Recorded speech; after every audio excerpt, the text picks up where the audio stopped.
بس أنا في حاجة هتجنني. اشمعنى التمثال ده بالذات اللي رجع وما اختفاش زي الصور اللي على موبايل كنوز؟ أو الملابس المصرية القديمة اللي أول ما بنرجع بيها بتختفي. أنا فكرت فعلا في الحكاية دي ومش لاقي ليها تفسير محدد، بس اللي وصلت له وده مجرد احتمال إن أي شيء كمل بشكل طبيعي وعاش لسنين ووصل لزماننا ده هنلاقيه موجود. غير كده لأ. بمعنى أبسط، الحاجة اللي موجود منها نسختين هنا وهناك هنلاقيها زي التمثال مثلا، إنما الحاجة اللي حصلت فجأة أو ملهاش نسخة في زمن منهم مش هنلاقيها، زي الصور والملابس وحاجات تانية أكيد هنكتشفها مع الوقت.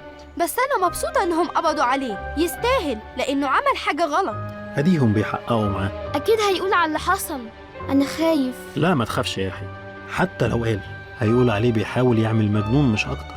محدش ممكن يصدق غير اللي هيشوف بعينيه، ما تقلقش. أهم حاجة اللي حصل قبل كده مش لازم يتكرر.